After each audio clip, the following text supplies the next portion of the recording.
"Try it out, if you really think you belong here." The words came out like a cruel joke.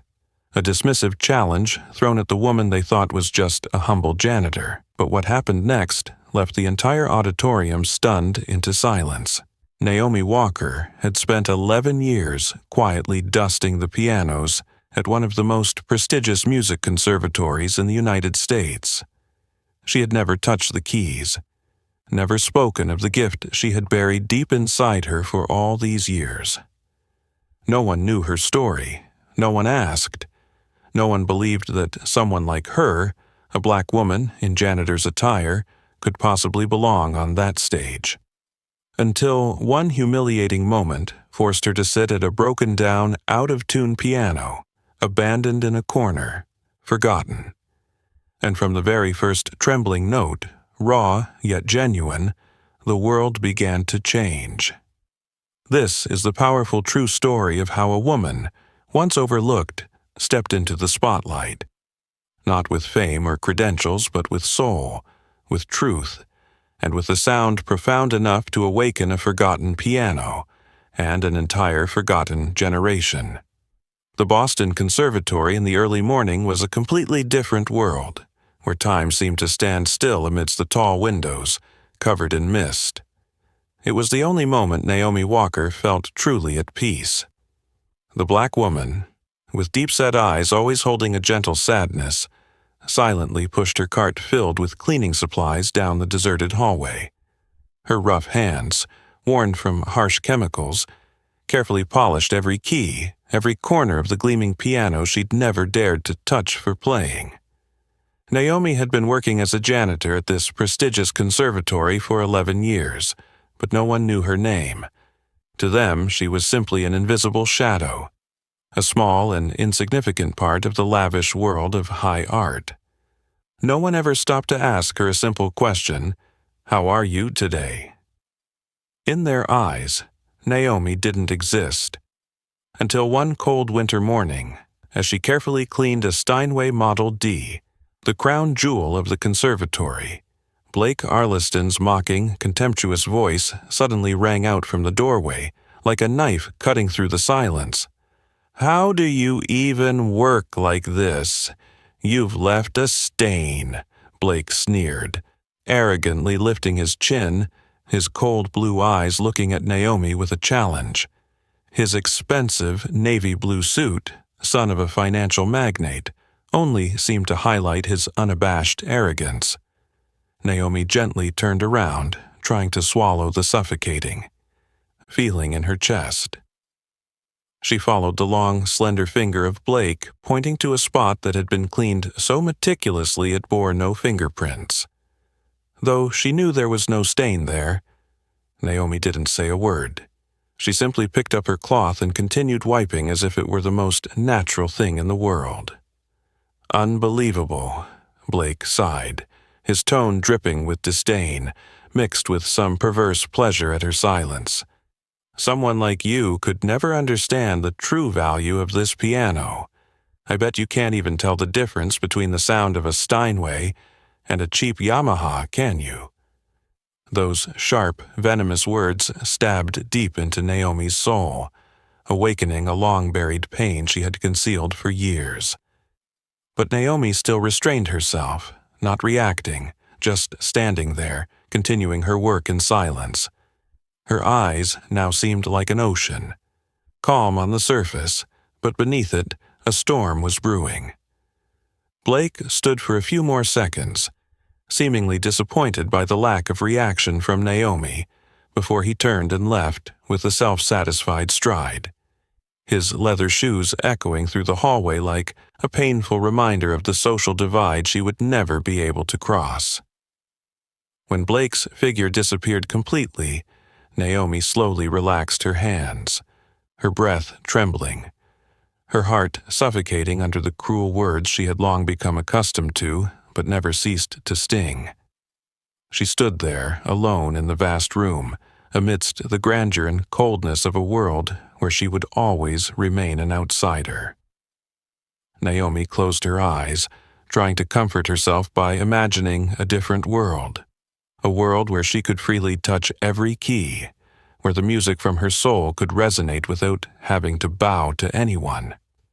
But then, she quickly pulled herself back to the present, put the cloth in her pocket, and silently pushed her cart out of the room.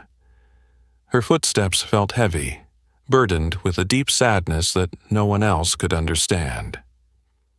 And so, Naomi continued her quiet life, silently working, silently enduring the disdain, silently holding tight to her dream of music in her heart, knowing that the world around her would always look at her with suspicion and contempt.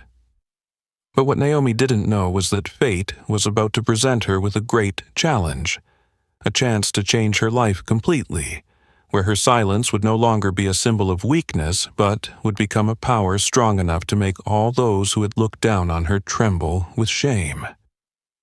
As Naomi Walker stepped out of the room where the silent confrontation with Blake had just occurred, she paused beneath the large glass dome of the East Hall. The early morning light filtered through the thick glass, casting soft, opaque patches of light on the tiled floor, resembling water stains spread across an old fabric. She looked down at her shadow, a quiet image in her faded gray janitor's uniform, still gripping the worn cloth she had been cleaning with. There are moments in life that cannot be explained with logic. They simply are.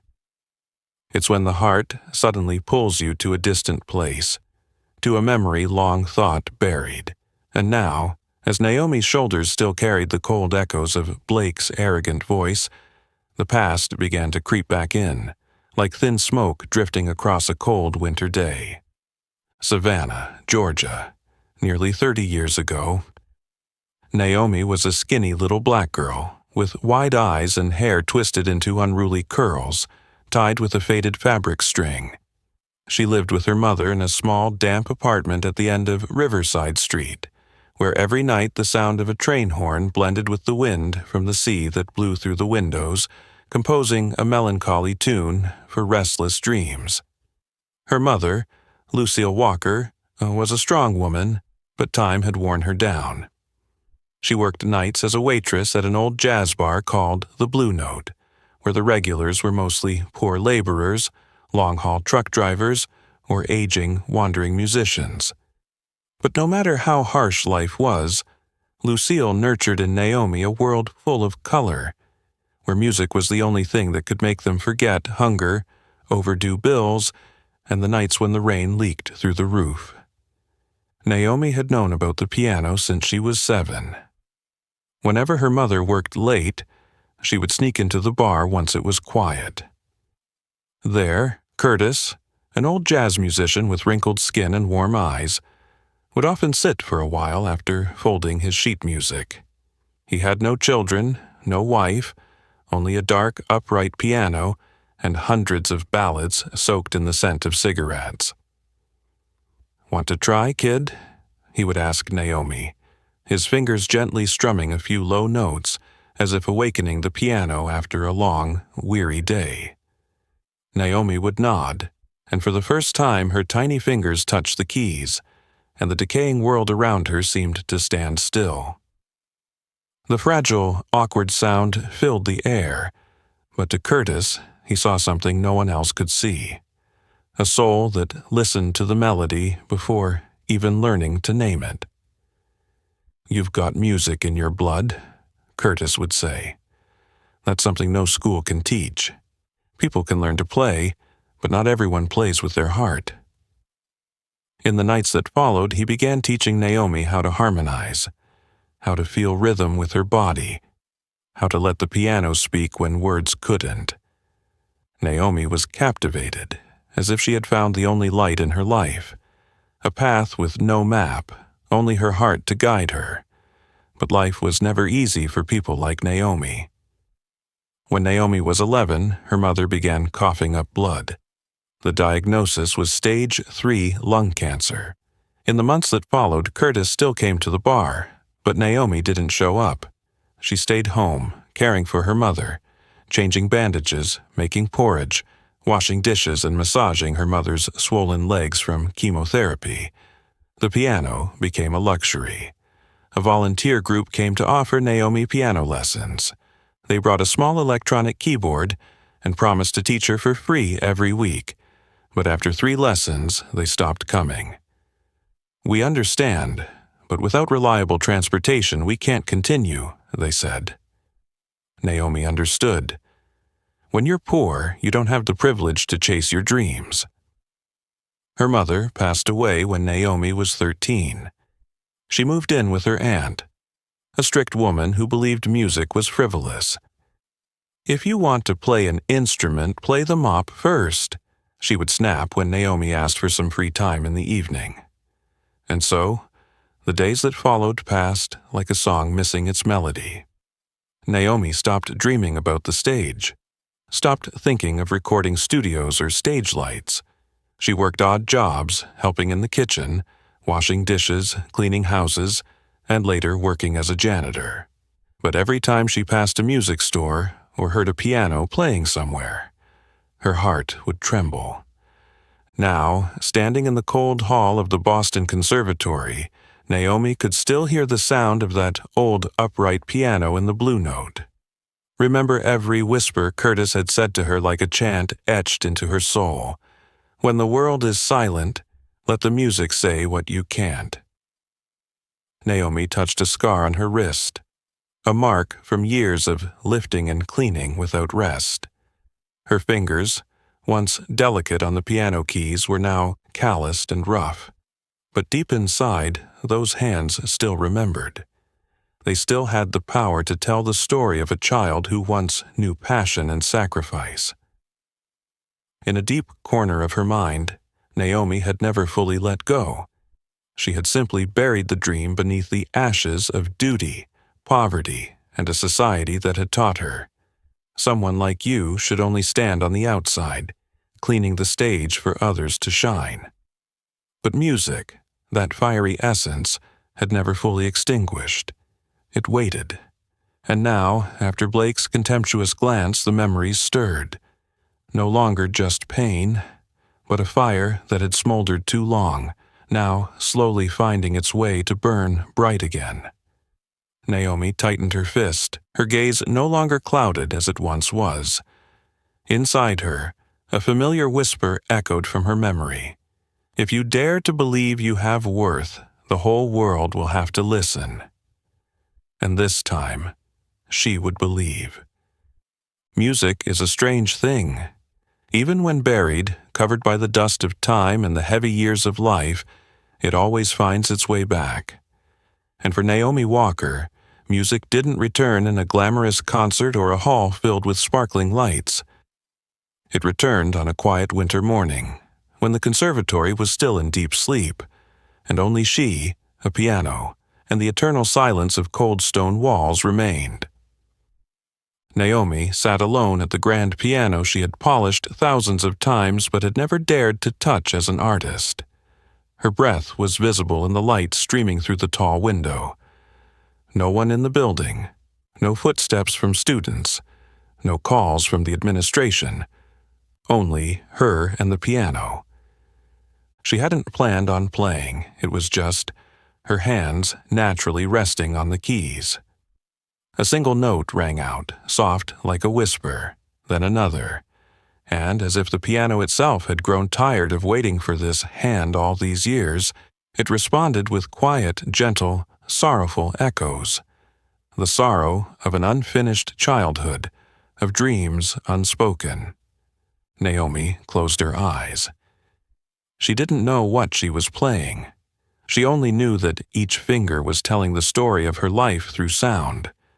A song without structure, without the need for technical display, only soul and the scars of the past. A faint noise echoed from the far end of the hallway, followed by slow footsteps on the marble floor. Naomi startled, stopping her hands, standing up quickly, her heart pounding. She turned, bracing for a reprimand, or perhaps even a written warning, but it wasn't Blake. It wasn't Meredith. It wasn't Celeste Hanover. It was Jordan Ellis. He stood there, wearing a dark blue security uniform, his calm eyes and a soft smile making his face approachable. He raised both hands as if to reassure her, his voice gentle in the echoing space. "Sorry, I didn't mean to startle you, I just heard the music." Naomi quickly stepped back, instinctively wiping her hand across her crumpled gray uniform. I shouldn't be here," she stammered. "Shouldn't be?" Jordan tilted his head. "Why not?" She fell silent. The answer was in her eyes. Because I'm a black janitor, not an artist. Because I don't belong here. Because everyone thinks that, and I've believed them for too long. Jordan didn't push. He walked closer to the piano, looking at it with respect. "You play very well," he said slowly. "Not everyone can make an old piano sing like that." Naomi hesitated. "I've never had formal lessons. I don't have a degree, no teacher, I just remember a few tunes from when I was little." "Some people study their whole lives and never play like you did this morning," Jordan said, sitting down on a nearby step and setting his radio aside. "Have you ever thought about trying to step on a real stage?" She let out a dry laugh. "Step on a stage in this outfit with these hands?" She raised both her hands, rough and calloused from chemicals and labor. "The Whitmore Invitational is happening this week. I heard they have a wild card spot," Jordan said casually, but his eyes never left her. "An opportunity for someone with no name, no records, just talent. You could try." Naomi shook her head immediately. "I can't. They'll laugh. I don't have sheet music, no proper outfit. And if they ask where I studied, what would I say? That I learned from the piano of an old man at the bar where my mom worked." Jordan shrugged. "Sounds good to me. I think people need to hear stories like that more than boring bios." "You don't understand," Naomi whispered, her voice sinking. "You don't know how harsh this world is. I've lived in it, but I've never been allowed in." "You're wrong." Jordan lifted his face to look at her, his voice soft but firm. "I've worked here for 5 years. I've seen kids whose parents are music producers, entertainment lawyers, CEOs. They start piano at 3, with private tutors flying in from Vienna every summer. But I've never heard anyone play like you did this morning." Naomi turned away. Her eyes no longer held the same calm. "I have nothing to prove," she said. "Then you just need to play, not to prove anything, just to be heard." Jordan stood up, pulling a slightly crumpled form from his coat pocket. "This is the registration form. You can ignore it, but I think it would be a shame if this piano is only ever heard by me and a few mops." He turned and walked away, leaving Naomi alone with the piano, and a piece of paper resting on the piano lid, as pristine as a new birth certificate for herself. When Jordan disappeared around the corner, Naomi sat down on the bench. Her hands trembled slightly.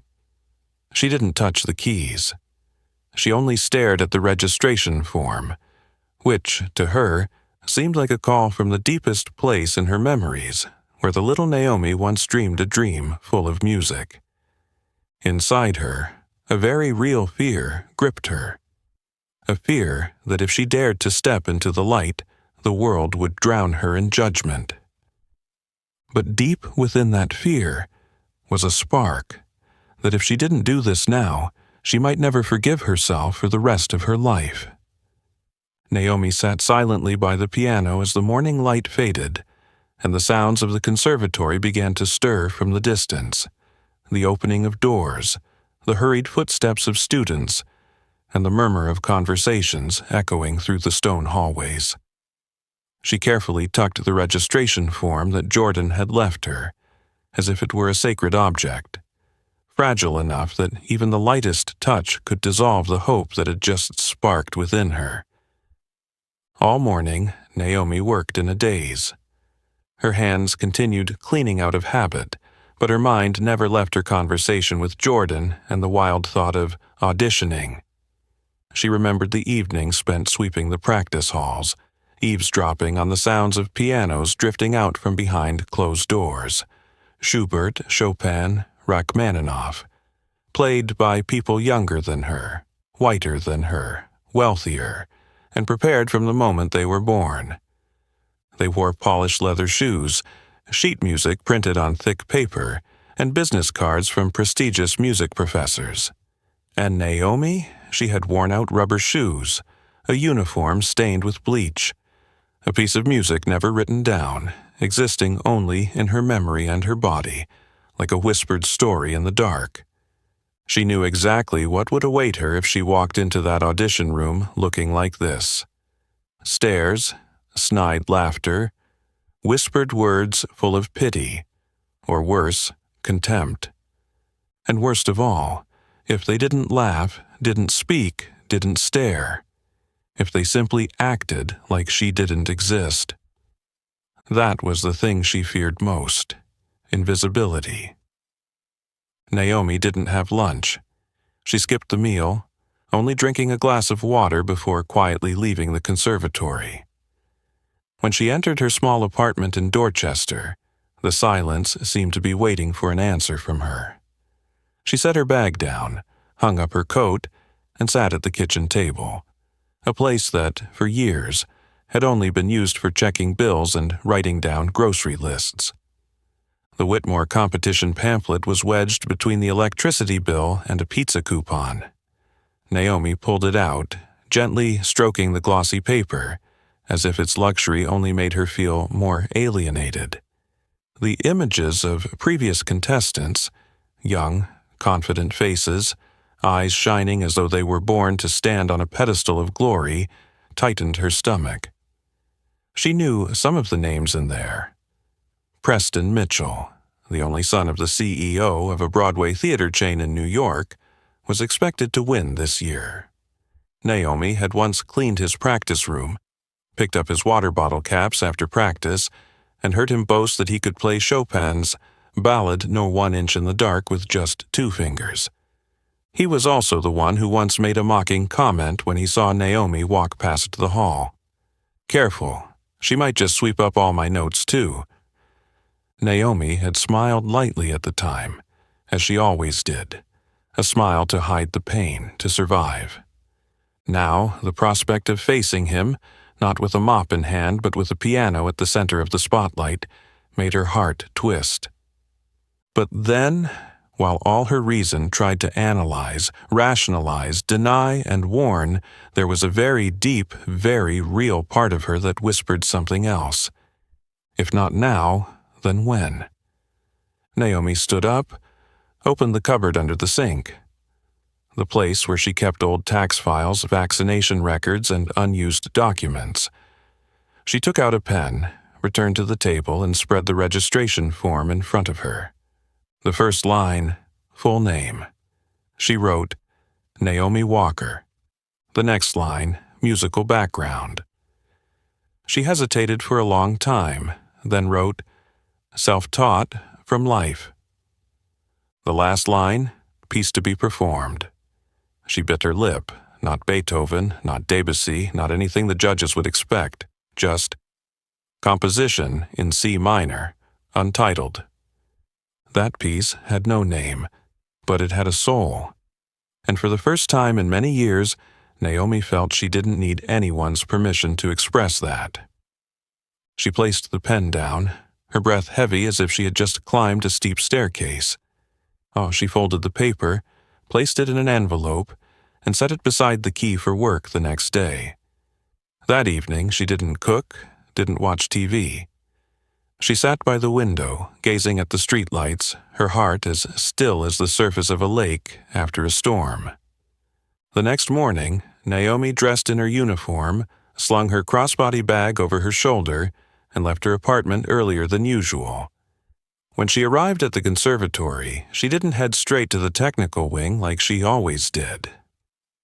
Instead, she walked slowly toward the central hallway, where the registration table for the audition was set up. The auditorium had already started to buzz.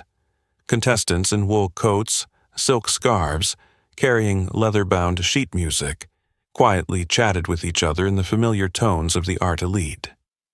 As Naomi approached, many eyes turned to her. Some raised eyebrows. A few looked at her uniform, then exchanged glances, but no one stopped her. The woman, sitting behind the desk, wearing a name tag that read Meredith Clark, Program Coordinator, looked at Naomi with mild surprise, but still politely. "How can I help you?" Naomi took out the envelope, opened it, and placed the form on the table. "I'd like to audition," she said, her voice not loud but firm like the background music rising from within herself. Meredith glanced at the form, then looked back at Naomi, as if still not believing that the paper had come from the woman standing in front of her. After a few seconds of silence, she nodded and added Naomi's name to the bottom of the list. "You'll be the last one today," Meredith said, her tone even, but her eyes lingered on Naomi's gray uniform. Naomi nodded. She didn't need to be favored. She just needed one opportunity. And for the first time in her life, she had truly demanded it. Naomi Walker stepped back from the registration desk, the small receipt resting firmly in her palm, her feet feeling like they were touching the cold, hard floor for the first time as someone entering the game. Not to clean the floors, but to place a small dot on the musical map where she had once been erased. She turned into the waiting area for contestants, where a few dozen young people had gathered, most dressed in black suits, white shirts, silk scarves, or elegant dresses. Sheet music, carefully encased in plastic, rested in their hands like symbols of power. No one needed to speak, but every gesture, glance, and quiet laugh made it clear that they knew they belonged here, and they knew exactly who didn't. As Naomi entered, a brief silence fell, as if someone had played an offbeat note in the orchestral flow. A few eyes turned. A blonde girl whispered something to the person sitting next to her. A young man in the distance slowly scanned Naomi from head to toe, as if evaluating the quality of an item that had somehow wandered into a high-end store. Naomi knew how she looked. The faded gray uniform, the industrial fabric, stiff, thick, rough, the collar worn out, stood out among the contestants, all dressed as if preparing for a gala. She didn't have glossy black shoes, only worn work shoes with slip-resistant rubber soles. In her hands, she didn't hold leather-bound sheet music.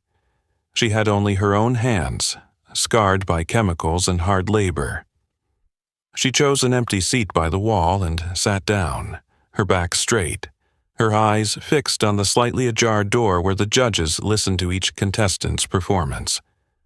No one spoke to her, not out of politeness, but because they didn't see it necessary. In a world where value is measured by pedigree, fame, and summer music courses in Vienna, Naomi had no credentials to exchange. Then Preston Mitchell walked in. He looked as if he had stepped out of a high-end perfume ad.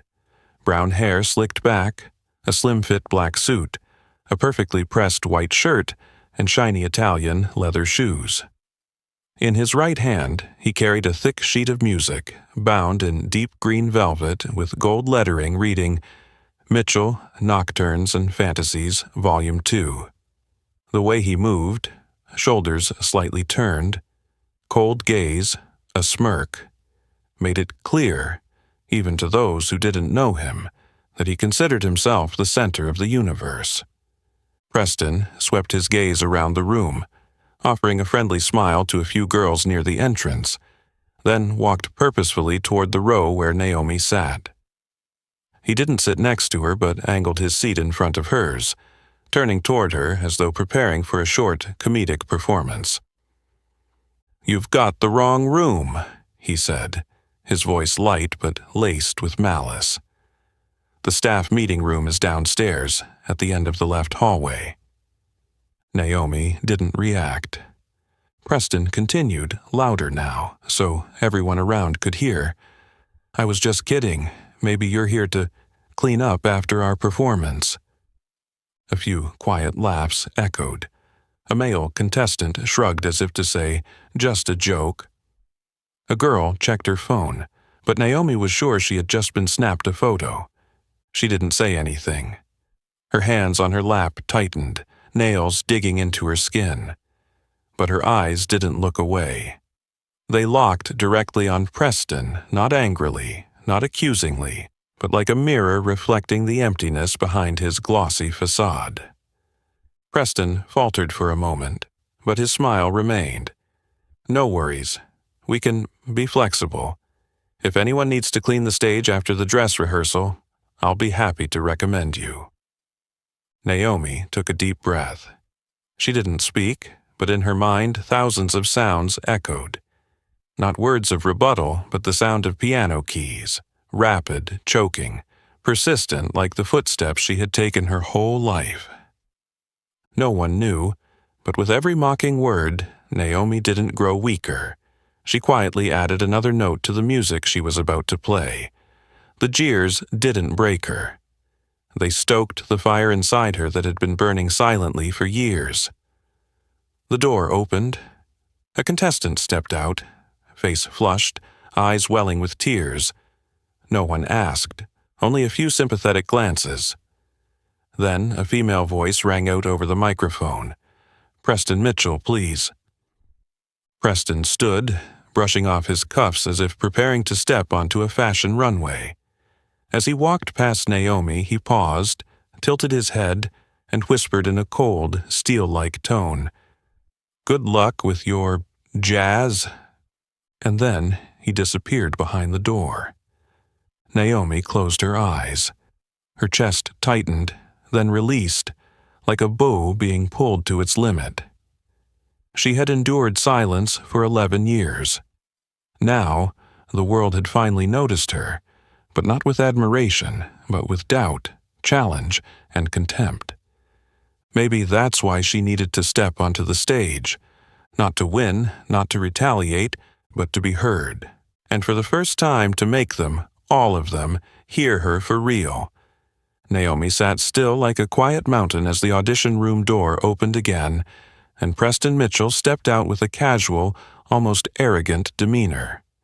He adjusted his shirt collar, flicked his wristwatch as if he had just finished a performance at Carnegie Hall, and then flashed a half smile, speaking loudly as he walked without anyone asking.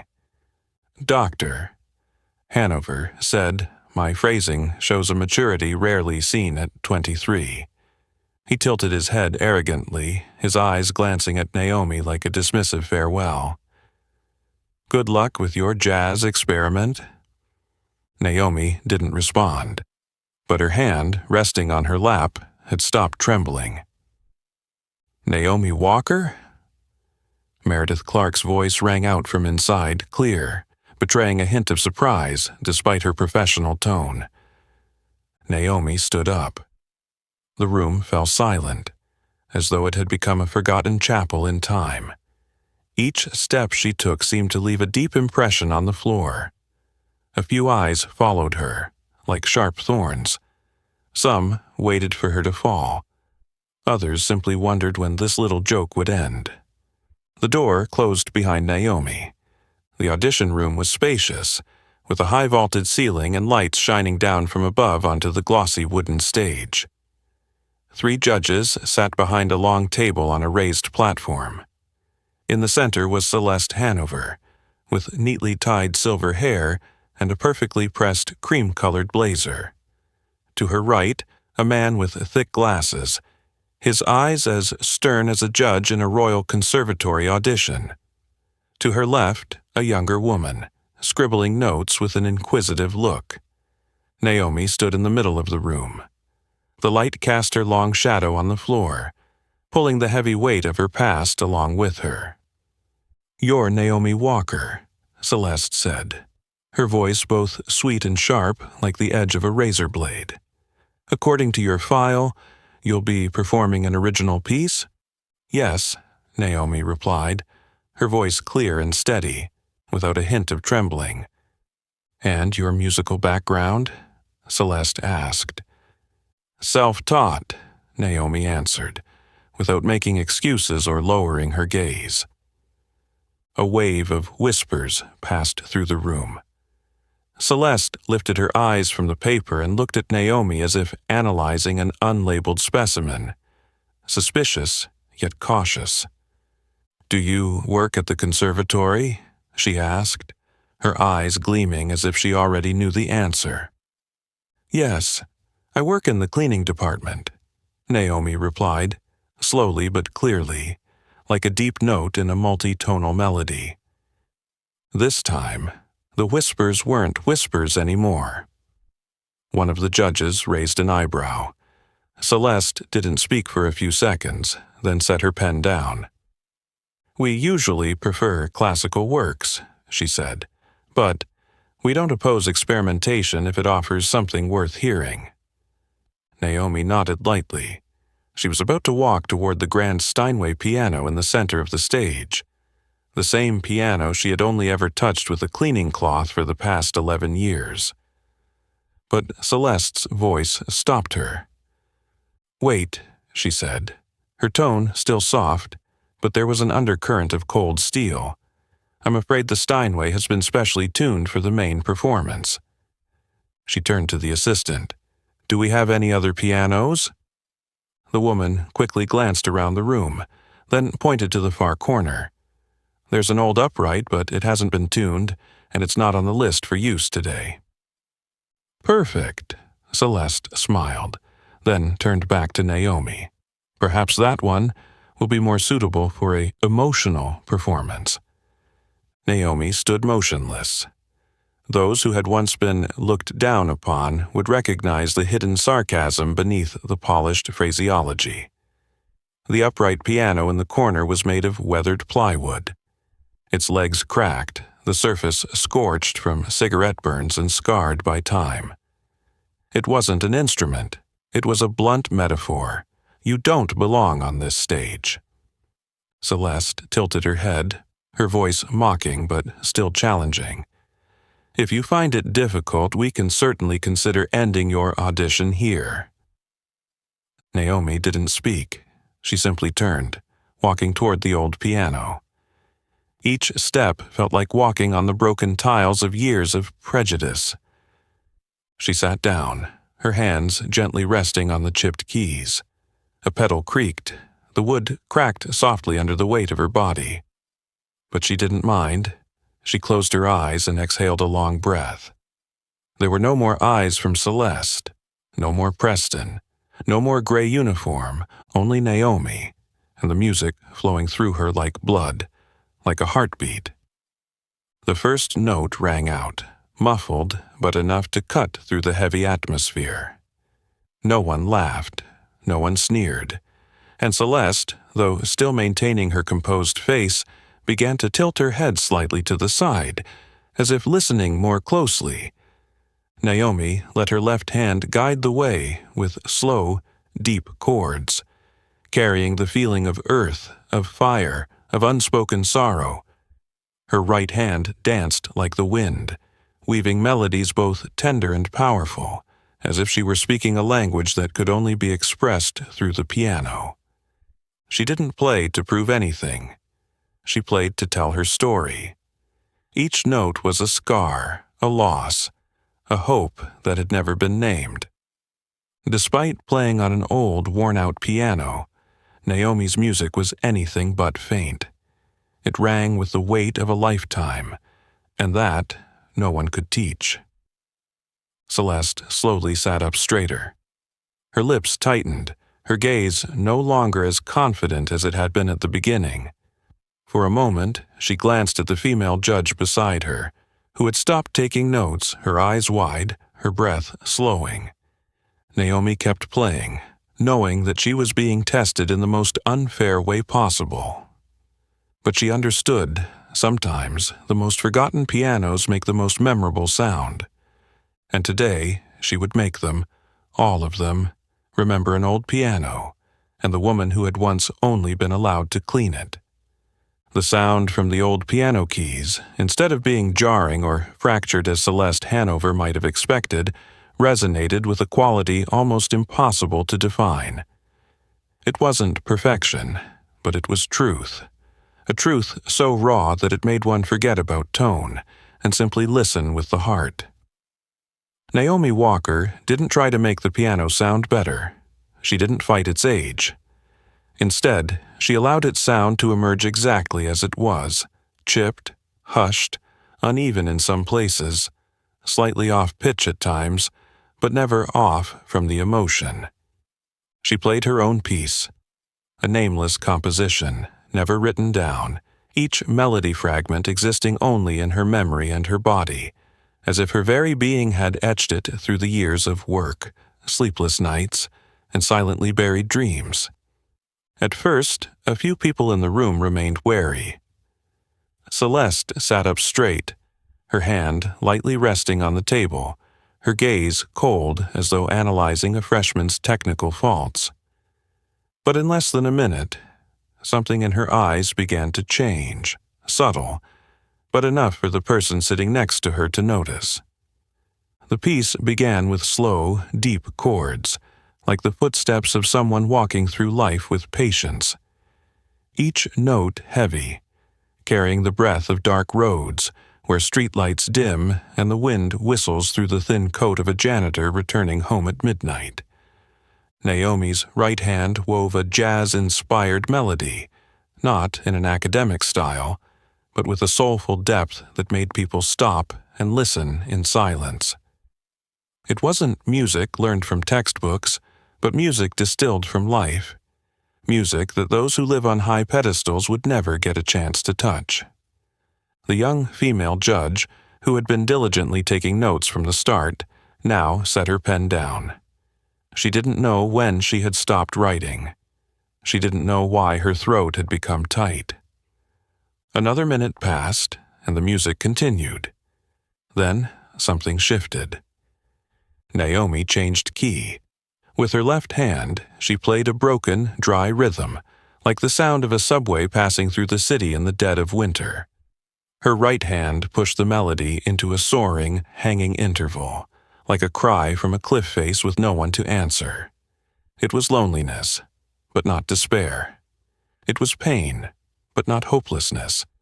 It was the voice of someone once silenced by prejudice, now finding their voice through sound. Celeste leaned forward slightly. Her hands stayed in place, but her gaze had shifted. No longer the look of someone evaluating quality, but the gaze of someone being moved. But Celeste was Celeste. She wouldn't let that show. Perhaps she should try something classical, she said softly to the colleague beside her, her tone like an attempt to maintain control. No, the young judge replied, her eyes still locked on Naomi. I think if she moved to Chopin, I'd stop listening. Naomi didn't hear the whispered exchanges. She kept playing, and by this point the music was no longer a performance. It was a confession. When it came to the end, Naomi didn't choose a blazing climax like many contestants often did. Instead, she let the music fade, soften, like the streetlights receding behind the bus window at night. One low note, then a long, gentle, sustaining note, like a breath after crying all the tears. And then, silence. A silence not born of indifference, but because no one dared to break that moment. Naomi sat still, her hands still resting on the keys. She didn't bow her head, she didn't smile. She was simply there, like someone who had finally returned to the place where she should never have been pushed out from. A round of applause erupted, soft from the back of the room, perhaps from the male judge with glasses. Then another person, and soon the entire room seemed to wake up. A few audience members stood. A young female student wiped tears from her eyes. Even the cameraman for the organizing committee forgot to turn off the camera. Someone muttered, "Oh my God," but Celeste Hanover remained seated. She didn't clap, she didn't smile, she didn't react, except for the way she tightly clasped her hands in front of her, as if trying to control something within herself. Naomi stood up. She didn't bow her head. She didn't need permission to leave that stage. For her, the performance wasn't to be measured by compliments. It was a truth that had just been set free. And when the truth is spoken, it doesn't need anyone's approval. She slowly walked toward the door, and as she passed Celeste, their eyes met for a brief second. Not with challenge, not with anger. Only one thing remained: silence. But not the silence of denial. The silence of someone breaking apart from within. Celeste turned her face away first. Naomi kept walking, and the door closed behind her, no longer a barrier but an opening for an entirely new chapter. The door closed behind Naomi, leaving an echo in the hall as if someone had placed a silent bell at the center of everyone's heart. But that silence didn't last long. On the judge's podium, Celeste Hanover tilted her head toward the assistant, subtly signaling her to stand, then herself gracefully descended the steps, the sound of her high heels tapping lightly on the wooden floor like a series of commands. Her gesture wasn't sudden or impulsive. On the contrary, it was carried out with the precise rhythm of someone accustomed to being listened to, respected, and above all, feared. When Celeste approached the old upright piano Naomi had just left, all eyes turned to her.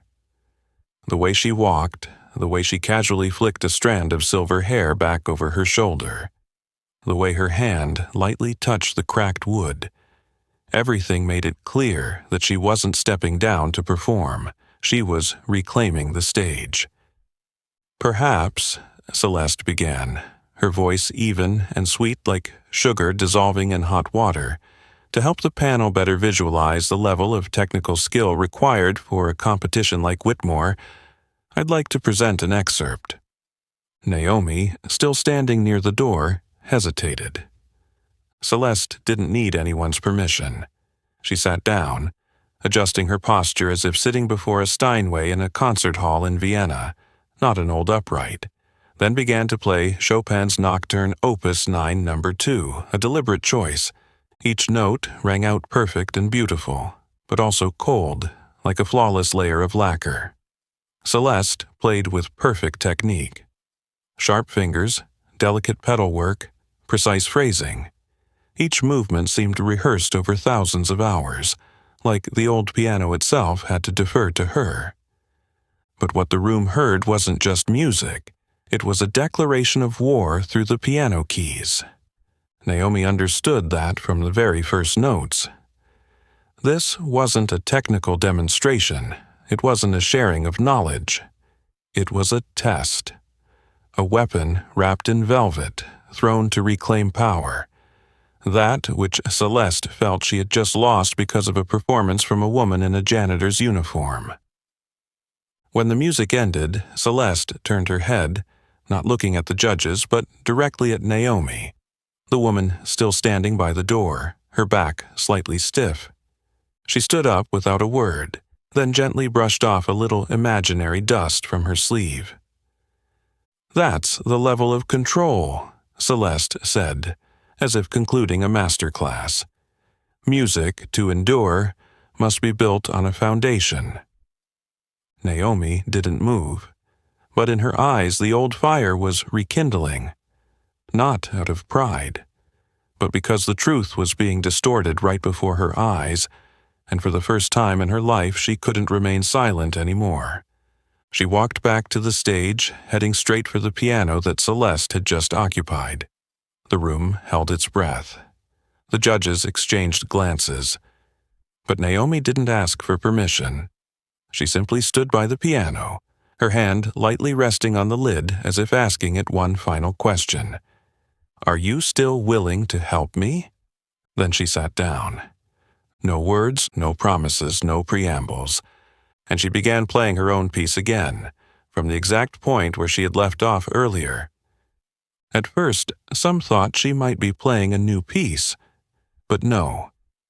Naomi didn't change the song, didn't change her style, didn't try to bend herself to fit the standards Celeste represented.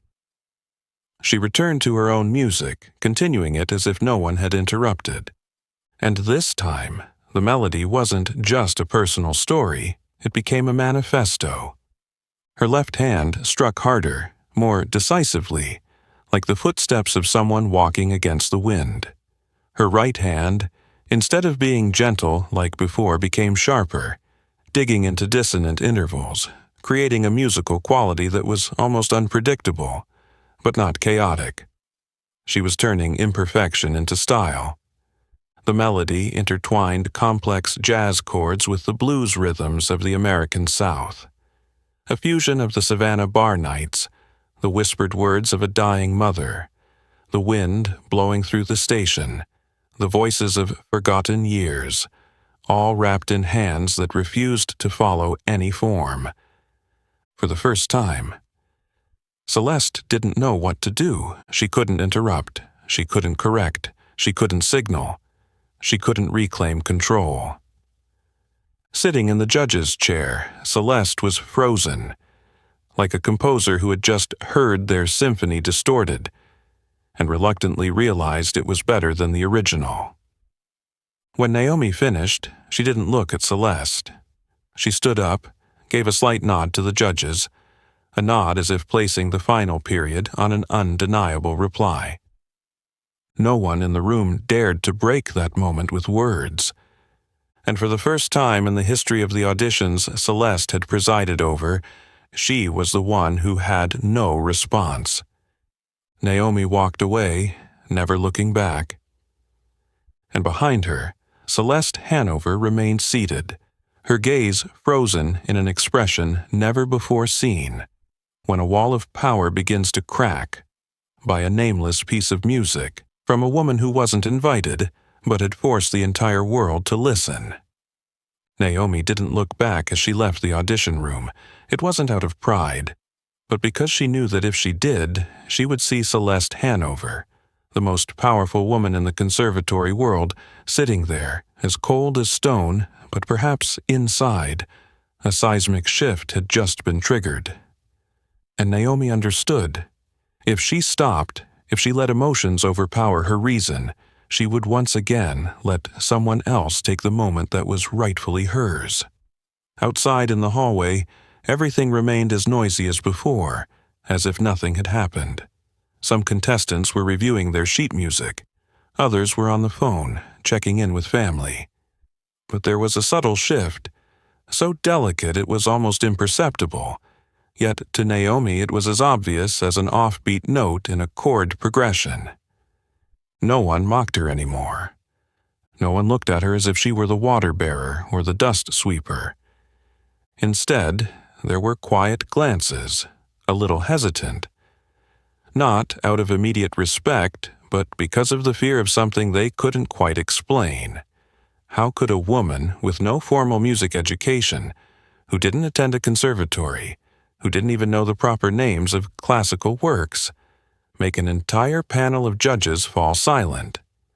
The answer, of course, lay in the music Naomi had just created. But this world wasn't easy to trust anything that didn't come with a certification. That afternoon, after the audition concluded, the panel held an internal meeting. Contestants were asked to leave the hall and await the official results to be announced the next morning. Naomi didn't expect much. She had walked through too many slammed doors to dare hope for a miracle. But Jordan Ellis, always knowing when to appear at the most crucial moments, was waiting for her by the back gate of the conservatory. He didn't say anything at first, just handed her a cup of hot coffee, then quietly walked with her through the back courtyard. "You made them stop talking," he said softly, his eyes fixed on the cobblestones. "I've never seen Celeste Hanover stay quiet for so long after an audition." Naomi let out a soft laugh, not out of joy, but because she didn't know how to react to the feeling of finally making a force like Celeste step back. The next morning, the announcement was posted on the main bulletin board of the conservatory, as it was every year. But this time, students and faculty gathered unusually in large numbers, whispering, arguing, discussing.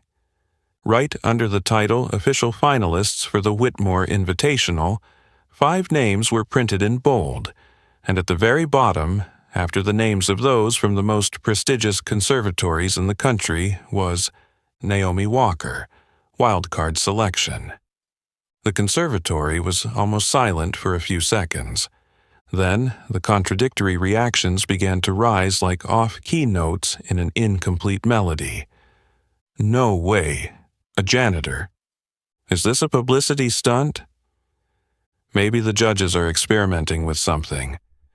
But in the eastern courtyard, where Jordan stood, he quietly pulled out his phone. A simple message. Congratulations. They've heard it now. Naomi didn't read the message right away. She was standing on the roof of the annex building, where she had often silently wiped the dust off the railings, gazing at the distant city.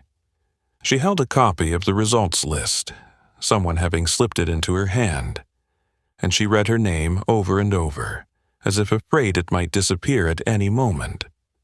That afternoon, Celeste Hanover held a small press conference with the local arts media, a rare move for her during a competition still in progress. In front of the cameras, she was still Celeste, well-groomed, strict, composed. But when asked about the controversial decision of the panel, her face softened, and a subtle smile appeared. Whitmore always has a wild card spot to open up opportunities for undiscovered talent, she said, her eyes seeming to trace an invisible space between the reporters. And sometimes talent comes from places we don't expect. A reporter asked, Ms. Naomi Walker has no formal training. Do you think that will affect the quality of the finals? Celeste paused. Her gaze lowered, then she answered very slowly, each word seemingly weighed carefully. She made me rethink a lot of things.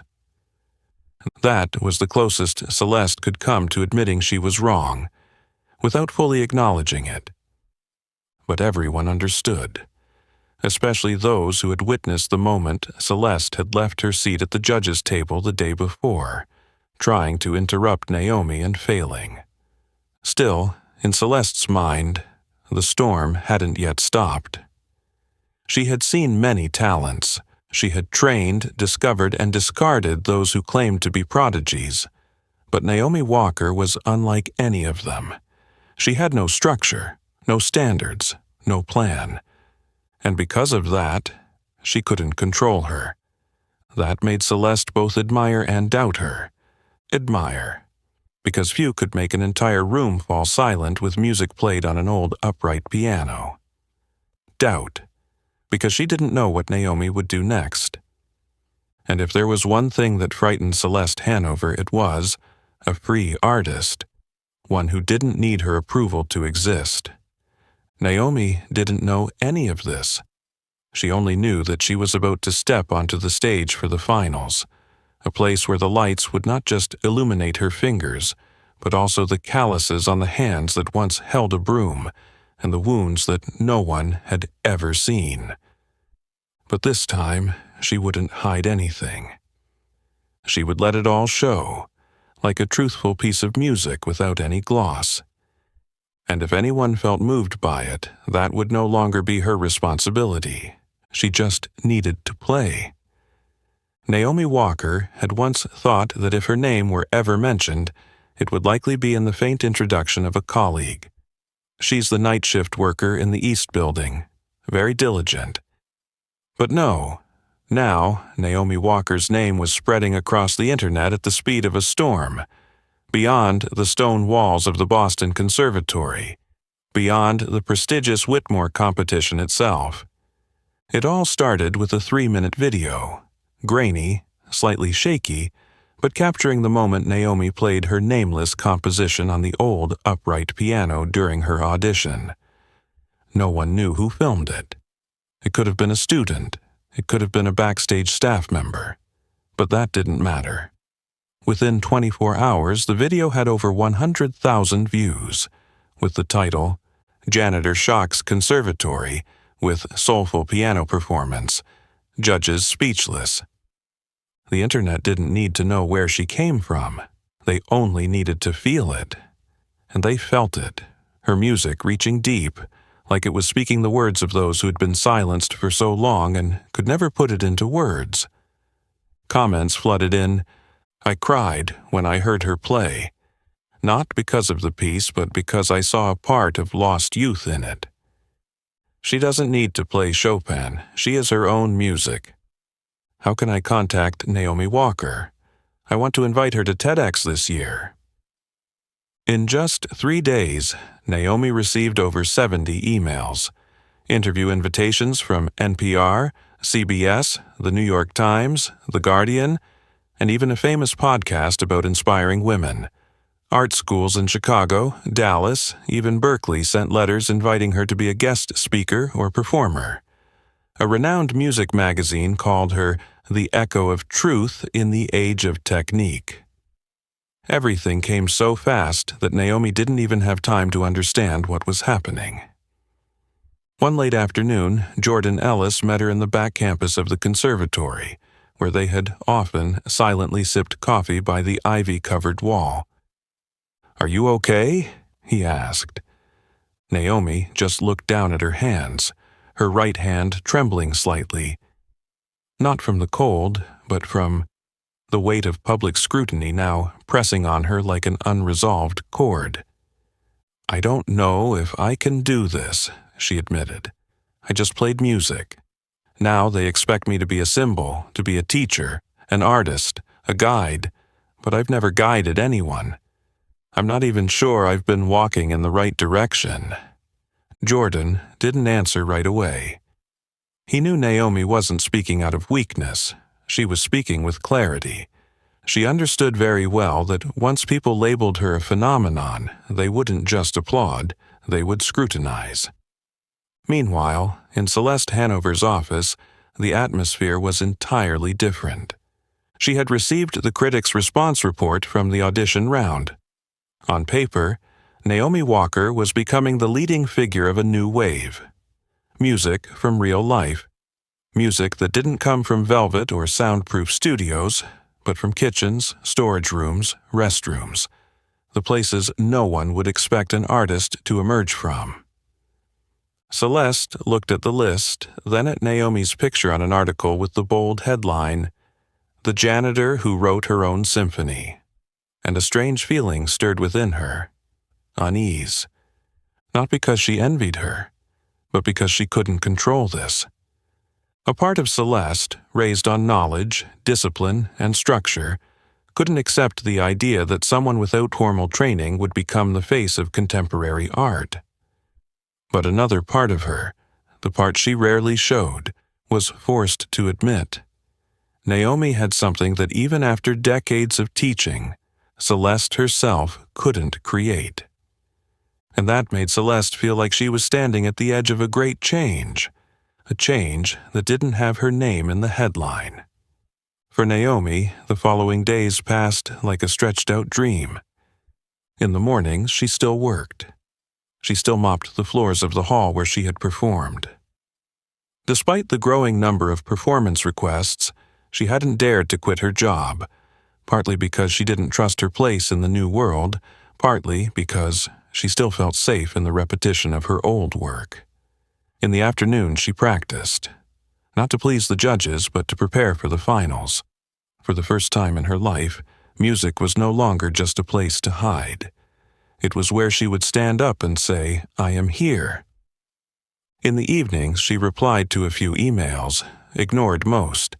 She declined some invitations that felt too unfamiliar. But there was one invitation she kept. An email from an 8th-grade girl in Detroit.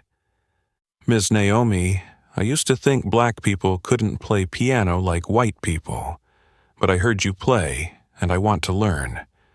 I don't have a piano, but I've started drawing the keys on paper and practicing along with your videos. Thank you for teaching me that." Naomi printed out the letter, taped it to her refrigerator door, right under an old photo of her mother. That Friday evening, the conservatory updated the list of honorary faculty. Under the heading Artist in Residence Special Appointment was the name, Naomi Walker. And in the meeting room the next morning, Celeste Hanover, still in her white blazer, still adjusting her hair as usual, opened the session with the statement that left the entire panel stunned. We may not have created Naomi Walker, but our responsibility is not to silence her. It was the first time Celeste publicly defended Naomi, but those with a keen eye knew she hadn't relinquished power. She was just stepping back, preparing for a larger battle. Naomi didn't know any of this. She only knew that the finals were approaching. And this time, she wasn't playing music for herself anymore. She would play for those who had been overlooked, those who had been made invisible. She would play, not for admiration, but so they could never forget. On Monday afternoon, as the winter light began to bathe the cold stone walls of the conservatory in a golden hue, Naomi sat alone in the small practice room in the old building. The upright piano in the corner was the only one she felt no pressure to touch. It didn't demand, it didn't judge, it simply welcomed those who knew how to listen. The piece she was writing still had no name, and its structure was incomplete. But in each vague rhythm, in each tangled melody, Naomi could clearly feel one thing. She was still herself. Despite being pursued by the media, despite the hundreds of eyes placing expectations on her shoulders, every time she sat at the piano, she was still the girl from Savannah. Her fingers touching the keys not to perform, but because she couldn't not touch them. The door swung open, no knock, no warning. Naomi turned, and standing there in a high-necked black coat was Celeste Hanover. No smile, no greeting. She stepped in as though the room had always belonged to her. Naomi instinctively stood, not out of respect, but because Celeste's presence felt like an invisible power. Cold, still, imposing. "You've never trained formally," Celeste began, cutting straight to the point. Naomi nodded slightly. "You don't know how to build a climax. You don't control the pedal correctly, and your phrasing leans more towards emotion than logic." Naomi clenched her fists but didn't reply. She wasn't going to apologize for that. Celeste walked over to the upright piano, tapping 3 notes lightly, as if testing the sound. "I'm not obligated to do this," she continued. "But I don't want you going on stage with the mindset of someone who's been given special treatment. I want to see if you have the fortitude to stand alongside real artists." "I didn't ask for special treatment," Naomi replied, her voice calm and sure. Celeste looked at her, not harshly, but not gently either. Her gaze carried a weight of scrutiny, as if determining whether the woman before her could survive in a world where every note had to be accompanied by reputation and credentials. "Let's start with the opening rhythm of the piece you'll be playing in the finals. Have you finalized your composition?" Naomi nodded, her hand slightly trembling as she placed it on the keys. "I'm rewriting the middle section. There will be an irregular transition, blending blues and classical." Celeste raised an eyebrow. "Irregular?" "It has meaning," Naomi answered. "But it doesn't follow tradition." Celeste said nothing. She sat down on a chair against the wall, pulled a pencil from her coat pocket, and opened a thick notebook. "Good, play." Naomi took a deep breath and began. The first melody rang out, and the room seemed to shrink, focusing entirely on the sound of the piano. Celeste remained silent, but every movement of Naomi's hands, every press of the pedal, was observed with the sharpest eyes. When the music reached a strong transition, Naomi pulled her left hand back half a beat earlier than expected, creating an empty space, an emotional expression that Curtis, her old jazz teacher, had taught her. Let them hear the silence, not just the sound. Immediately, Celeste raised her hand. "Stop!" Naomi froze. "You can't break it there," Celeste said, her voice not loud but cutting. "The transition falls apart. Emotion must follow the flow. You're playing as if you're having a conversation with yourself. The stage is not a living room. The audience needs structure, not a personal journal." Naomi swallowed hard. She knew Celeste was right. Buy the book. But the book had never witnessed the nights she sat by the window of her boarding house, listening to the train horn echo through the dust and sweat. Those empty spaces, they weren't intentionally created. They were real cracks in life, and she simply didn't fill them. "To me," Naomi said slowly, "that silence is real. It's the breath between two pains." Celeste looked at her, not immediately rebutting. Then she picked up her pencil and wrote something in her notebook. "Then at least make it rhythmic," she said, like a small concession. "Emotion can't destroy logical rhythm." Naomi breathed a quiet sigh and began again. The session lasted nearly 2 hours. Celeste didn't hold back on her critiques. She adjusted Naomi's hand posture, suggested she regulate the pedal, even stopped her several times to ask her to start from the beginning. No praise, not a single nod. But when the session ended, Celeste stood up, closed her notebook, and simply said, "You made me stay until the end. That's rare." Naomi didn't know whether to smile or stay silent, but deep down she understood. That was the first acknowledgement from someone who had never bowed her head to anyone. Celeste walked out of the room, not promising to return. But Naomi knew. The final battle wouldn't be just with the other contestants. It would be with the very principles that were beginning to crack within someone like Celeste Hanover. And when she returned to the piano, placed her hands on the keys, something had changed. Not in technique, but in her heart. Her heart now no longer just wanted to play music. It had begun to understand what it meant to stand in the spotlight and never lower her head. On Monday evening, as the winter light began to turn the cold stone walls of the Boston Conservatory a golden hue, Naomi Walker stood backstage, her back lightly pressed against the cold wall behind the wings. In her hands, she held no sheet music, no score, only a small piece of paper with a few scribbled notes, a sketch of the melody she had just completed in the old practice room with a pencil, as the sun had set the evening before. Jordan Ellis stood beside her, silent as always. No words, no comforting gestures. Simply there, steadfast like an anchor in a swirling current. "Are you going to stick to the plan?" he asked softly. Naomi turned to him, her eyes shining with an unusual calm. "I'll improvise." Jordan raised an eyebrow. "Are you sure?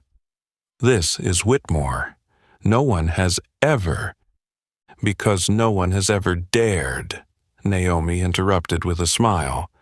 "I'm not here to win a trophy. I'm here to say what academic music has forgotten." Inside the auditorium, the host had just finished introducing the fifth contestant, Preston Mitchell, with a round of enthusiastic applause. Preston stepped out, his gait confident, as though he knew he had just delivered a flawless performance. He bowed to the audience, but as he passed the wings, his eyes caught Naomi's. He smirked. "Do you know who you're performing for?" Preston whispered. "Don't make a fool of yourself. This isn't a place for childhood emotional experiments." Naomi didn't respond. She didn't need to. The host's voice rang out again. "And now, please turn your attention to the final contestant of the evening, the first ever wildcard selection in Whitmore history, Naomi Walker." The initial applause wasn't loud, but then, from the back rows, a few people stood up, clapping more steadily. One person called out, "Brava!" Then another, and soon waves of applause spread forward like a slow, steady swell, growing louder and more heartfelt as it reached the front of the stage. Naomi stepped out. She wasn't wearing a ball gown. She wasn't adorned in sparkling jewelry. Just a simple black dress, her hair neatly tied back, and the old bracelet her mother had worn. The only thing she had brought with her from her old life into this historic moment. The Steinway Model D sat center stage, bathed in light from the high ceiling, like a torch waiting to be ignited. Naomi walked up, sat down, and placed her hands on the keys, gently, as if touching something sacred. The judges, 3 sitting high above, remained silent, their pens poised to take notes. In the center was Celeste Hanover, still with her usual impassive expression, but today her gaze wasn't as hard as usual. Something in her was waiting. Naomi didn't play immediately. She closed her eyes. And in what felt like a moment longer than an overture, she listened. Not to the sound of the audience, but to the voice in her head.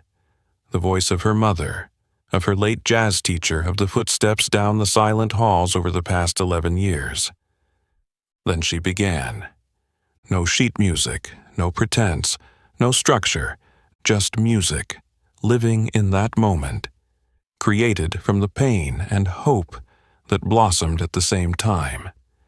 The first melody floated out, soft, almost whispered, like someone telling a dream forgotten for half a lifetime. But only a few beats later, the rhythm changed abruptly, quickly, forcefully. Her left hand plunged into dense, sorrowful blues chords, frantic as if running from something. Her right hand soared above, trying to escape the ground.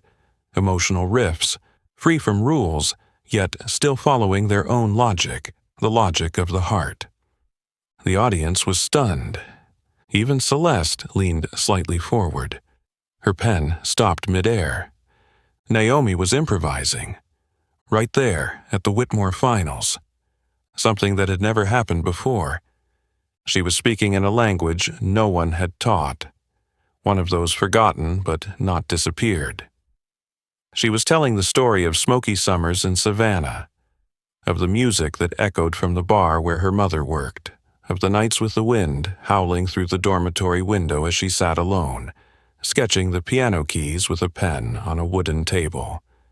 And then she shifted key. No one was prepared. A jazz segment entwined with classical tonality, a gospel rhythm cutting through the mournful tone, a series of unusual chords like the sound of a thunderstorm, like the cry of someone letting go of the past. But somehow, everything harmonized. Not because it was on the beat, but because it was on the heart. When Naomi hit the final note, a C sharp that fell into the absolute silence, it was as if the whole auditorium exploded in a moment no one dared to break. No one clapped, no one stood, everyone just sat in silence. Because something truly profound, truly human had been spoken, not with words but with music. 5 seconds. 10 seconds. Then from the back of the auditorium someone began to clap. Another person stood up, and then everyone together, standing, clapping, crying, cheering. A storm of applause erupted, but it wasn't loud. It resonated like the wind through a forest, strong, vast, and real. The judges were still silent. Celeste placed her pen down, letting out a soft breath. Not out of disappointment, but because something had just fallen from her heart, the old structure. Naomi stood up. She didn't bow deeply, just a slight nod, her gaze sweeping across the auditorium, then stopping at the front row where Celeste sat. And for the first time, Celeste nodded back. Not big, not hurried, but enough for the whole world to know something had changed forever. Naomi walked off the stage. She didn't care about the result, because tonight she had won the most important thing. the silence that had once imprisoned her. When Naomi Walker stepped off the stage, the applause had not yet died down. It spread slowly, like the aftersound of a summer rainstorm, initially intense, then softening, but never ceasing. Backstage, the remaining contestants gathered, waiting for the final results. Some hadn't even finished putting away their sheet music, still loosely held in their hands. Preston Mitchell leaned against the gray stone wall, his face no longer bearing any trace of arrogance. He watched Naomi's figure disappear behind the wings, hands shoved in his pockets, saying nothing. It could have been shock or anger, or perhaps, for the first time in his life, he realized that greatness didn't always come from pedigree. It came from the pain that could turn into music. Naomi paid no attention to anyone's gaze. While the people around her were caught up in the chaos of backstage, she quietly stood in the corner of the room. Her hands relaxed, breathing steady, but her eyes drifting farther than the stage lights. Then, the door to the coordination room swung open. A staff member stepped in, holding a list printed in bold blue ink. Official results. Whitmore Invitational Finals. No one spoke. No one needed to. They all silently made their way back into the auditorium, where the lights had been turned back on, the stage bathed in a golden glow like dawn after a rainy night.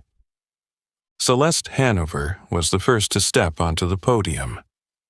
Her posture was still straight, her voice still as even as ever, but there was something audible in the change, a slight crack in the old porcelain. "Ladies and gentlemen," she began, her eyes scanning the room, where hundreds of faces waited. "Every year, the Whitmore competition seeks those who not only master technique, but also breathe soul into every key they touch. This year, we found something rarer than perfection." The room held its breath. Celeste paused for a moment, then spoke slowly. "This year's first prize in the Whitmore Invitational goes to Naomi Walker." No hesitation. No circling around it. No excuses. And then, the auditorium erupted like a firework bursting brightly in the black sky. Shouts, applause, uncontrollable sobs, all at once, as if the entire world, if only for this moment, had stopped judging and began listening for real. Naomi stood frozen. Jordan, sitting just behind the front row, stood up, his arms raised to the sky in disbelief. "You did it," he whispered, but with the volume of a declaration meant for the whole world. Naomi walked up to the stage amidst the prolonged applause. She didn't cry, she didn't shake. Just a faint smile, the smile of someone who had walked through nameless corridors, cleaned the dust others left behind, and was now standing on what had once been thought of as untouchable ground. Celeste stood waiting. She handed her the award plaque, engraved with Naomi's name in golden cursive, and then extended her hand. Naomi hesitated for a moment. Their eyes met, not like adversaries, but like two wounds recognizing each other. "Miss Walker," Celeste said, her voice softer, "I was wrong." A simple sentence. But from someone like Celeste Hanover, who had always refused to acknowledge anyone who hadn't walked through the doors of traditional academia, it wasn't just an apology, it was a surrender to the truth. Naomi took her hand. The handshake wasn't brief, it wasn't rushed. There was no forced awkwardness, no polite formalities, just a genuine recognition from someone who once represented the power of refusal, now bowing to the music that came from an unadorned heart. "Thank you," Naomi said quietly, but with eyes as steady as steel, "for daring to change." Back in the auditorium, the other contestants stepped out one by one. Preston stood off to the side, not clapping, but not leaving either. He watched Naomi like someone who had just witnessed something they couldn't understand and knew they needed to start learning from scratch. After the award ceremony, Naomi left the stage, walking down the artist's exit for the first time, not the technical path she was familiar with. In her hand, she wasn't just holding an award, she was holding a turning point. In less than a year, from being considered the background to the main cast, she had become the one to rewrite the script for that very stage. That night, in her old apartment in Dorchester, Naomi didn't turn on the lights as she entered. She just stood for a moment by the window, looking at the darkness spreading under the feet of the high-rise buildings, and saw herself, for the first time, no longer belonging to the world outside. She walked over to the old piano, the one bought from a charity shop, with a few sticky keys and uneven legs. She sat down, not to perform, not to prove anything, just to remind herself, true music doesn't begin on the stage. It begins in the silence, when we listen to what the world has tried to suppress. Naomi placed her hands on the keys, and played as if it was the first time, and also the beginning of everything that was yet to come. The music that night in the small apartment in Dorchester was not a triumphant melody. It was a whisper, software, silent, much like Naomi Walker had lived for many years. But now, in the very stillness, something had changed forever. Naomi was no longer the woman who put her dreams aside. She was the one who had risen from the ashes of those dreams through music. 3 months after her victory at the Whitmore Invitational, the Boston Conservatory held a special event to announce the expansion of their teaching program on boundless creativity. The first name to be introduced was Naomi Walker, artist in residence and faculty instructor for composition and personal expression.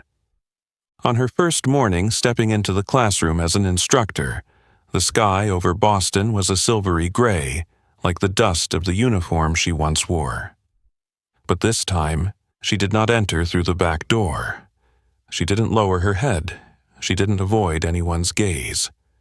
The faculty badge hanging on her chest now read, Naomi Walker, Faculty. There were over 30 students in the class, a mix of backgrounds, from international students to those who had just switched from engineering to music. They didn't just come to learn how to compose, they came to learn how to be truthful with themselves. Naomi didn't teach music theory in the traditional way. She started her first class with a simple question.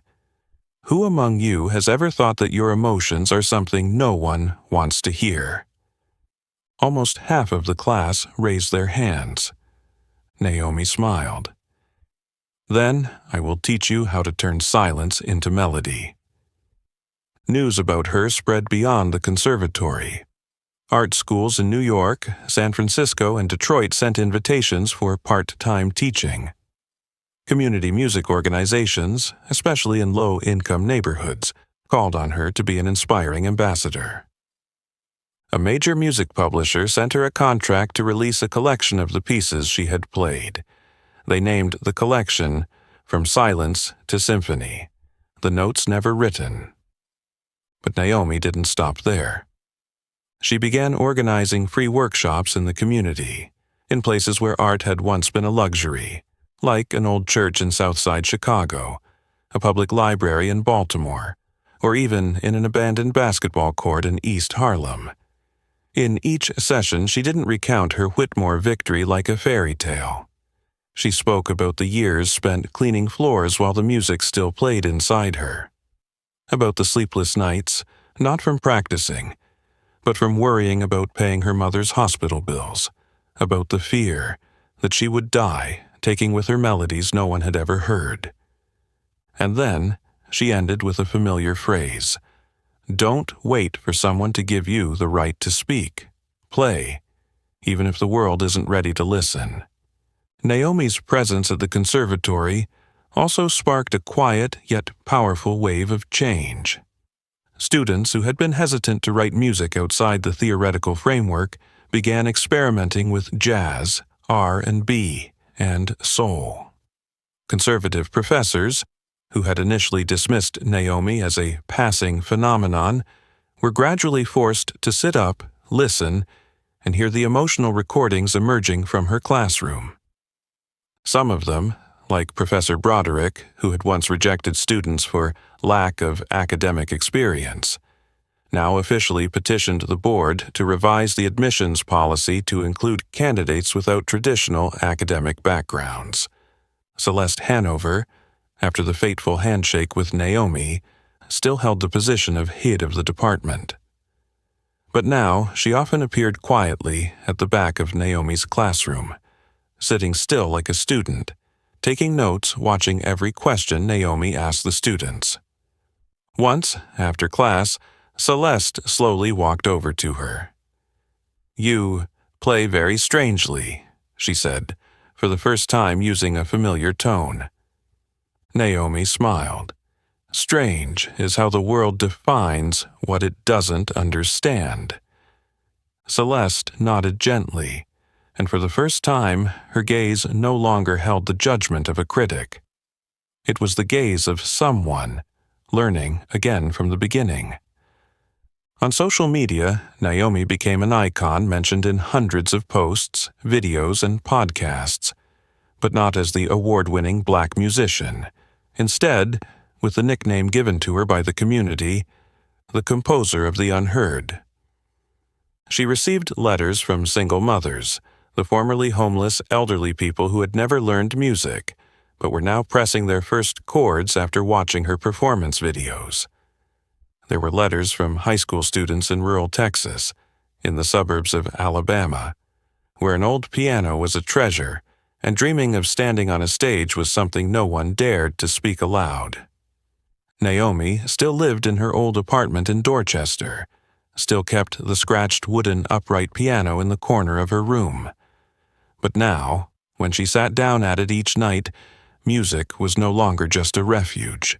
It was a path, wide and long, to take many others out of the darkness she had once walked through. She no longer feared the world not listening, because now she was the echo for all those who had been forced to remain silent. A year passed in the blink of an eye. But for Naomi Walker, every moment of that year was etched not in glory, but in hundreds of conversations, night trains, and the bright eyes in the crowd when they heard the music from someone who had once been considered invisible. And then, exactly 1 year after she silenced the Whitmore Auditorium with an untitled improvisation, Naomi returned to that place. This time not in a janitor's uniform, not with the wild card label, but as a guest artist, opening the ceremony for the most prestigious music competition in the United States. This year's Whitmore was not like the one before. From how they introduced the main program, everything had changed. The organizers kicked off the ceremony with a short documentary video showing students from various social classes and backgrounds, even those without traditional music training, but who were being educated in free expression, a model inspired by Naomi herself. On stage, a black and white photo of Naomi, taken as she bowed after last year's performance, appeared on the large screen with the caption, "From the custodian's silence, a new symphony was born." When the host's voice rang out, "We are honored to welcome the opening artist, Naomi Walker," the auditorium erupted in applause, no longer filled with curiosity, but with deep respect. Naomi stepped out, still with her hair neatly tied back, still with a calm expression, but now there was something different in her walk, the serenity of someone who had touched their true self. She sat at the Steinway piano, the one that had once been a symbol of distance, now a companion. Before placing her hands on the keys, she looked up at the audience, not to receive praise, but as if to remind them, "I am still me."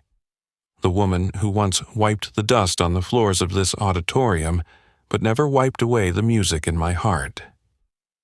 The piece she chose to play today was new. She wrote it on the bus ride from Detroit back to Boston, after working with a group of black students in a low-income neighborhood. It had no name on the program. No one knew the melody in advance. And just like a year ago, she improvised. Not to shock, but because, for Naomi, the truest things only came in the present moment. Not scripted, not planned, just emotion and presence. This time, the music began with a single note, long, resonant, like an echo from a far-off time.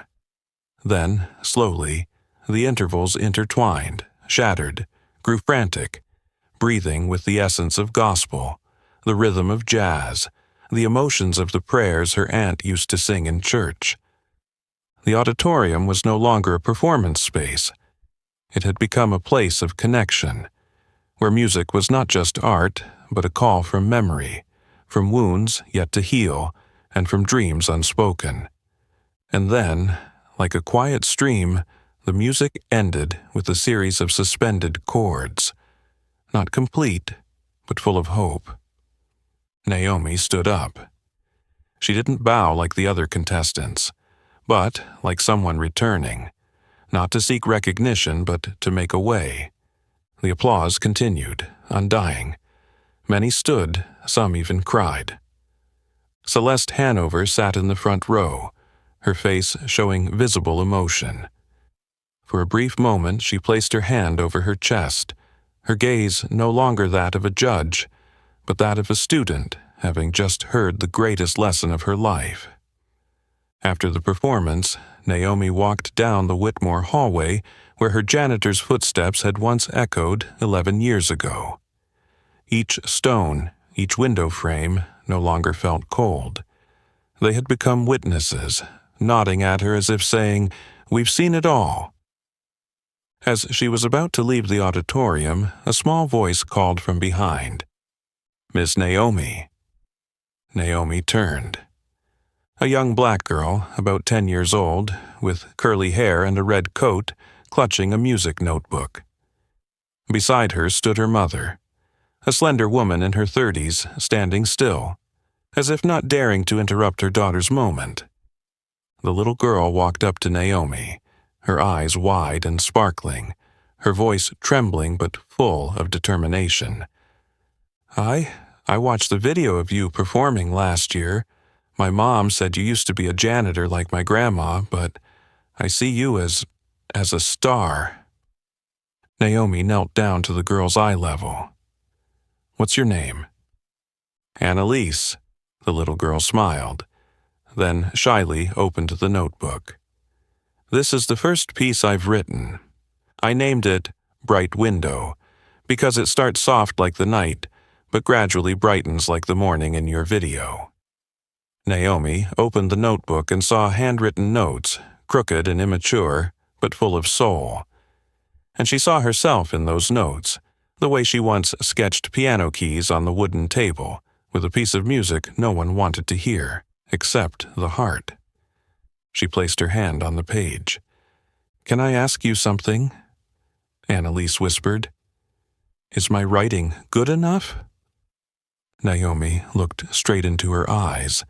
No hesitation. "You don't need to be good enough, Annalise. You just need to be yourself. And this piece has already done that." Annalise laughed, her smile lighting up the entire hallway. Naomi hugged the girl, then stood up, her eyes meeting the girl's mother, who was on the verge of tears. They didn't say anything but exchanged a look that only those who have lived through darkness can understand. That night, when Naomi returned to her apartment in Dorchester, she placed the sheet music of Bright Window next to the old upright piano. She sat down, opened the lid, and for the first time played someone else's music, the music of a 10-year-old girl who had just learned how to dream big. The sound of the piano was soft as the wind, but firm as the foundation, because now Naomi knew she was no longer playing just for herself. She was playing for those who seemed to have no voice, to let them know that their voices could still echo. Naomi Walker had once been just a silent shadow in the halls of a prestigious conservatory, a nameless black janitor without status or recognition. But from the place that seemed the most small and invisible, she had written the symphony of resilience, courage, and truth. Naomi didn't just win a competition, she had awakened a generation, opening the path for voices once denied. And what about you? Have you ever felt underestimated, dismissed, or had to live quietly while your heart carried things never spoken? Share your story in the comments below, because who knows, your voice might inspire someone out there. If Naomi's journey has touched you, please like this video, share it with your loved ones, and subscribe to the channel so you don't miss stories full of power and inspiration like this. Because sometimes it just takes one note from the heart to change the entire world.